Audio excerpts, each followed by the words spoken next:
Hello, in the workshop again, and the reason I'm here today is because my gorgeous grandson Leo has turned 4 years old and he's now riding his first two-wheeler. But there's an issue with this brand new bike that has to be fixed for Leo. Leo's got Achondroplasia, which is the most common form of something that is not very common at all, and that's dwarfism. Yep, Leo's a little person, and Leo's little legs at the moment can't do the full normal stroke that the average 4-year-old that these bikes are designed for can do. So how's Granddad going to fix it? Well, the first thing I'm going to do is bring the seat height down as much as I can by cutting out a piece of the frame here. That's going to be quite simple. But the next thing I have to do is completely cut out what they call the bottom bracket, the pedal crank piece here, completely remove it from the frame, shorten the frame, move that up into it, re-weld it, and then make some kind of transition from these frames here and here into the new part so that it retains its strength. It's going to be quite a challenge. So come on, let's get into it.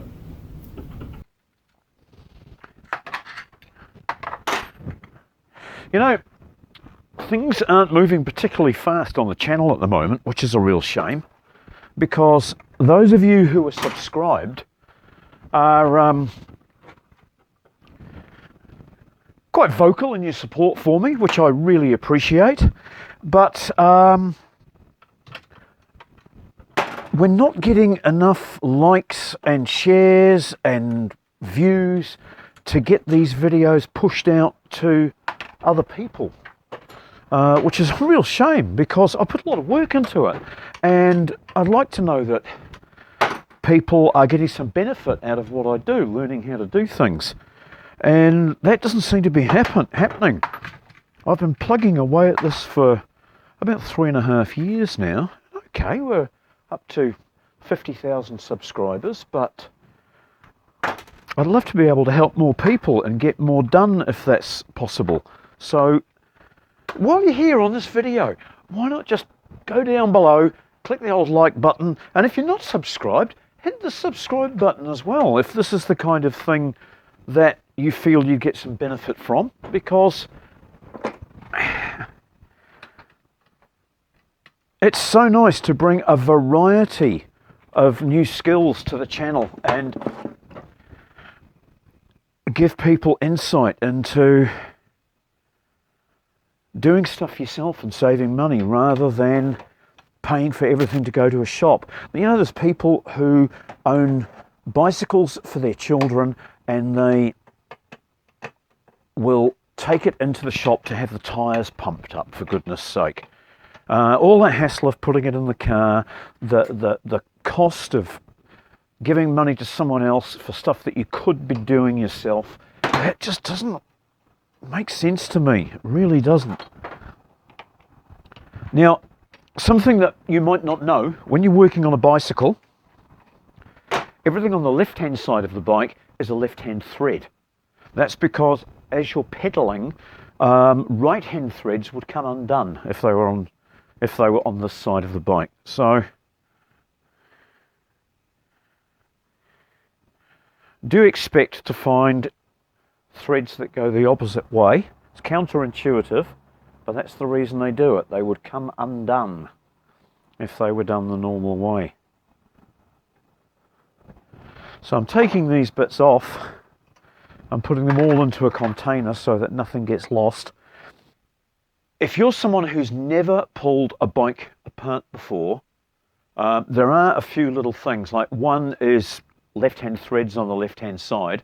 The other one is with the bearings, the packing of the bearings, the spacing of bearings, there's specific order that things have to be reassembled in, and if you're not used to it, it's a really good idea to stack them at the back of the bench in little piles in the correct order. So when you kind of put something back on, you know, right, washer first, then spring washer, then the nut, then the cap, things like that. I've got the thing pretty well stripped down now. But what I'm going to show you here is the best way to remove a chain split link. The split link's the one in the centre of the picture. And my tips for you, after countless episodes of crawling around on my hands and knees looking for the spring clip, is to impede its trajectory with a cloth, a rag, as much as you can. Hold that round 2 sides or 3 sides if you can. And don't go at it with a screwdriver pinging it off across the room. Use a pair of pliers with a nice square jaw, and that'll allow you to just squeeze it off without pinging it across the room. Reassembling it's just the reverse. The main link goes through the 2 ends, the side plate goes over, and then with the pair of pliers you'll just replace that spring clip. And another handy tip is replace the spring clip so that the open end is away from the direction of travel, so that the curved end is leading as it comes around. That way, if it ever rubs against anything, the small side clip can't ping off and get lost. Well, here's a big chunk of cardboard because this is a brand new bike and I don't want to get it all scratched up on my steel bench. I'm also going to cover it with my leather welding apron and some more cardboard so that when I start grinding and welding there's no chance of damaging the paint on the frame. I'm judiciously cutting the welds that hold the bottom bracket into the frame. I've managed to get just about all of it except for a wee bit at the top with the cutting disc in a nice tidy fashion. And now I plan to give it a nudge with this splitting chisel, an extra thin chisel that will allow me to get into the 1mm slits that I've cut with the cutting disc and just get the little bit at the top that I couldn't get to. A couple of knocks and it's out of there. And I can start cleaning it up, first of all with a grinding wheel. I'll get the residues of the weld off. And now it's time to work out the final fitting position of the pedal crank.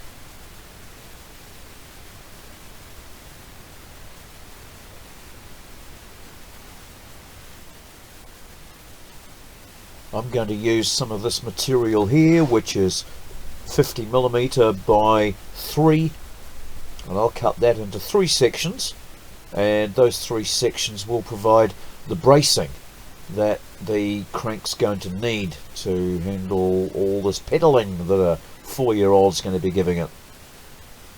The main one's going to go across here, and then there'll be 2 more, one at the front and one at the back.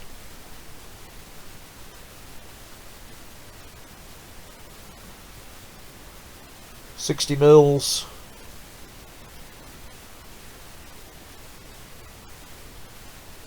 $50mm, and the main one's going to be about 75.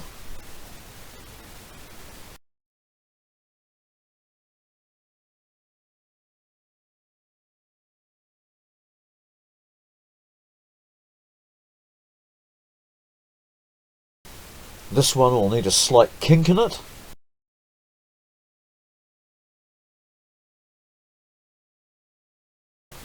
Another pair of welder's gloves makes a great protection for the rear frame members. Bicycle frames are made of really thin high tensile tubing, so I've turned the welder right down to about 60 amps and I'm being very careful not to get too much heat build up in one place by doing a little bit of welding here and then a little bit of welding there, turning the thing over, doing some on the other side, then going back to where I started from, and eventually all these 4 pieces of tube get welded on.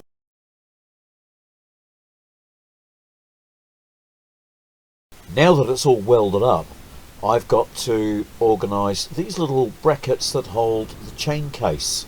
All children's bikes have a full chain case, and I want to replace that after the modifications are done, and I'll have to change the angle of it so that it still points at the back wheel. So these little brackets have to be cut off and moved around slightly.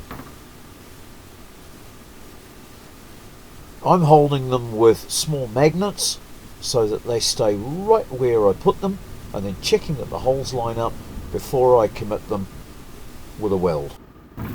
Well, here it is, all welded and primed up, ready for a top coat. I can't replicate this slime green, so I'm going to put a contrasting satin black accent around the crank here. It's masked up.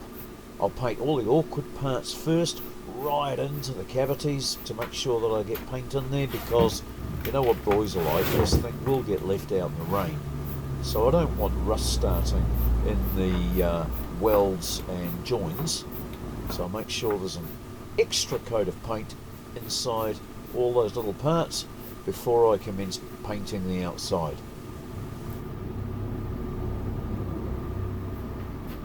So, with the combined magic of fast dry enamel and video editing, I'm now putting the thing back together because the paint's dry.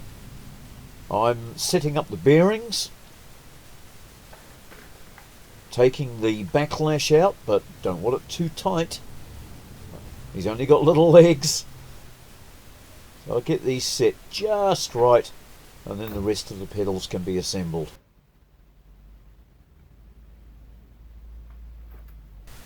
Please excuse the hoodie, it's bitterly cold in the shed today. Putting the chain back on right now. We're going to do that trick again with the pliers and the cloth, making sure that it doesn't ping off across the room and get lost on the shed floor. Pass the chain through the frame and around the sprockets.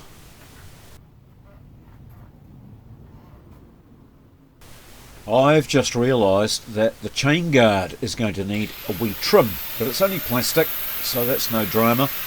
That's because the angle's changed and it now intersects with the rear frame wheel supports in a different place. So I'll get these little stabilisers on.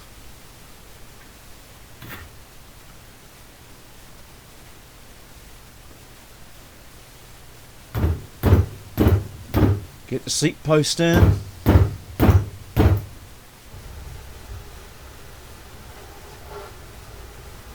And it's all ready for one happy little boy.